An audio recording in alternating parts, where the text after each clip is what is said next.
আসসালামু আলাইকুম। প্রিয় ভাইরা কেমন আছেন? আশা করি ভালো আছেন এবং সুস্থ আছেন। দেশ ও প্রবাস থেকে যারা আমার এই ভিডিওটি দেখতেছেন অবশ্যই আমার চ্যানেলটি সাবস্ক্রাইব করে দেবেন। প্রিয় ভাইরা, আজ জুমার দিন। বর্তমান সময় আপনাদের অনেক ধরনের প্রশ্নই প্রতিদিন করতেছেন। গতকালকের একটি বিষয় আপনারা কেউ লক্ষ্য করেছেন কিনা জানি না। 2023 সালের 2023 সালের ওয়ার্ক ভিসার আগস্ট, সেপ্টেম্বর, অক্টোবর প্রচুর পরিমাণে গতকালকেও রিজেক্টের এসএমএস এসেছে এবং বর্তমানে শুধু নাপোলি শহর না, অন্যান্য সব শহরেরই এখন লাগাতার এসএমএস আসা শুরু হয়েছে। দেখেন, আপনাদের বারবার বলেছিলাম, যেহেতু আমি কোম্পানি অঞ্চলের কথাগুলো আপনাদের বলেছিলাম যে আপনারা যারা আপডেট করেছেন অনেকের আপডেট করার পরও রিজেক্ট দিতেছে, বিশেষ করে কোম্পানি অঞ্চলের। এখন কেন আপডেট করার পরও রিজেক্ট দিতেছে, এখন যদি এই প্রশ্ন আপনারা করেন তাহলে এটারও একটি উত্তর আছে। কারণ যেই সকল ভাইয়েরা আপডেট করার পরও রিজেক্ট পাচ্ছেন তাদের কাছে কিন্তু কোনো ধরনের ডকুমেন্টস নেই যে তাদের কাগজগুলো আপডেট হয়েছে। শুধুমাত্র তার মাধ্যম থেকে আপনারা জানতে পেরেছেন বা আপনাদের মাধ্যম থেকে আপনারা জানতে পেরেছেন যে আপনাদের কাগজটা আপডেট হয়েছে, কিন্তু প্রকৃতপক্ষে এই কাগজগুলো আপডেট হয়নি। হয়তোবা সে প্যাক পাঠিয়েছিল, ওইখান থেকে অ্যাকসেপ্ট করেনি। কারণ একটাই, যে সকল মালিকগুলো প্যাক পাঠিয়েছিল তাদের কাগজের কোথাও না কোথাও ঝামেলা আছে এবং অনেক উকিল আছে আপডেট না করেও বলে দিয়েছে যে আপডেট হয়েছে। এই কারণেই আমরা অনেকেই জানতাম যে আমাদের কাগজগুলো আপডেট হয়েছে, কিন্তু প্রকৃতপক্ষে সেই কাগজগুলো আপডেট হয়নি, সেই কাগজগুলোই কিন্তু রিজেক্ট হচ্ছে। এবং সাম্প্রতিককালে কিন্তু আপনারা সেটাই প্রতিফলন দেখতে পাচ্ছেন। কারণ বর্তমান সময় রিটার্ন পাসপোর্ট জমা দেওয়ার পরিমাণ যদি আপনি দেখেন তাহলে অবাক হয়ে যাবেন। কারণ রিটার্ন পাসপোর্ট জমা দেওয়ার পরিমাণ একেবারে শূন্যের কোঠায়।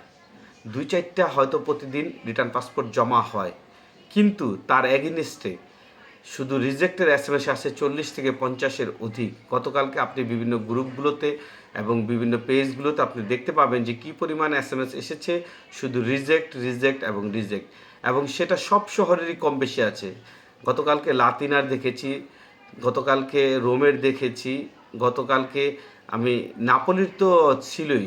শুধুমাত্র কাছেরটা শহরের এখন পর্যন্ত দেখা যাচ্ছে না, তবে আশা করতেছি আপনারা খুব শীঘ্রই কাছেরটা শহরে যারা আছেন তারাও এই রিজেক্টের এসএমএসগুলো আপনারা পেয়ে যাবেন। প্রিয় ভাইরা, আরও একটি বিষয় আপনাদের বলে রাখি, আপনারা এখন পর্যন্ত যারা রিসিভুতা হাতে পাননি আপনারা আপনার মাধ্যমের সাথে যোগাযোগ করেন, অবশ্যই রিসিভুতা আপনার হাতে পেয়ে যাবেন। কারণ বর্তমানে মোটামুটি সব জায়গারই রিসিভুতা অলরেডি সকলে হাতে পেয়ে গেছে। হয়তো কিছু মালিক এখন পর্যন্ত রিসিভুতা হাতে দেয়নি, তবে আপনারা আপনার মাধ্যমের সাথে যোগাযোগ করলে অতি দ্রুত যে আপনাদের রিসিভুতাগুলো আপনারা পেয়ে যাবেন। এবং অনেকে প্রশ্ন করেন যে রিসিভুতা কত কেবি হলে আসলে অরিজিনাল। আসলে এই বিষয়টা হচ্ছে 33 কেবি যদি পিডিএফ ফাইল হিসেবে আপনারা পান সেই ক্ষেত্রে আপনাদেরটা অরিজিনাল। তবে আপনাদের যে সকল মাধ্যমগুলো আছে তারা যদি আপনার একেবারে নিকট আত্মীয় হয়ে থাকে সেক্ষেত্রে আপনাকে স্ক্রিনশট অথবা একটা ফটোকপি আপনাকে দিতে পারে, কিন্তু সেটার জন্য তাকে দোষারোপ করতে পারবেন না। কারণ যেহেতু আপনার নিজস্ব আত্মীয় স্বজন, তাকে আপনার বিশ্বাস করতে হবে। আর সম্পর্তিকালে আপনি যদি বিশ্বাস না করেন তাহলে আপনি কারো কাছেই জমা দিতে পারবেন না।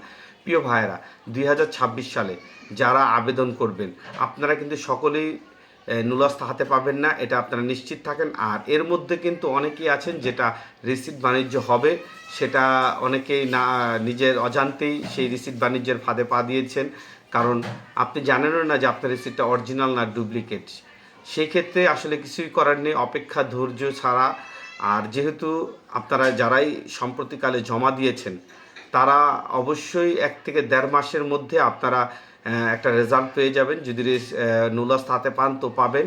এবং বর্তমান সময় কিন্তু আরেকটি জিনিস ইটালিতে হয়েছে, একটা অভিবাসন আইন হয়েছে, সেটা হচ্ছে 2 মাসের মধ্যে আপনি আপনার কাগজ পাবেন এবং মালিক পরিবর্তন করার আপনি সুযোগ পাবেন। এটা বর্তমান সময়ের সবচেয়ে বড় একটি সুযোগ দেওয়া হয়েছে। দেখা গেছে আপনি নুলস্থা নিয়ে এক মালিকের আন্ডারে গিয়েছেন, ওইখানে গিয়ে আপনি কাজ পাননি, অথবা সেই মালিক আপনাকে ছেড়ে দিয়েছে, আপনি অন্য মালিকের মাধ্যমে আপনার কাগজটি আপনি আবার ওইখান থেকে আপনি আবেদন করে আপনার সৌজন্য ওইখান থেকে বানাতে পারবেন। এটা ইটালিতে একটি সুবর্ণ সুযোগ দিয়েছে। তাই আমি মনে করি যারা যে মালিকের মাধ্যমে যান না কেন আপনারা ইনশাল্লাহ এখন থেকে অনেক ধরনের সুযোগ সুবিধা পাবেন। এবং যেহেতু ইতালিতে যাওয়াটাই আমাদের জন্য বর্তমানে জরুরি, সেহেতু ওখানে গেলে একটা না একটা ব্যবস্থা ইনশাআল্লাহ হবে। যাই হোক, অনেক প্রশ্নের জবাব আমি আজকে দিলাম না, তবে আপনাদের যদি কোনো কারো প্রশ্ন থাকে আপনারা অবশ্যই কমেন্ট করবেন, আমি চেষ্টা করব আপনাদের সেই প্রশ্নের জবাব দেওয়ার জন্য। সেই পর্যন্ত ভালো থাকবেন, সুস্থ থাকবেন। আসসালামু আলাইকুম।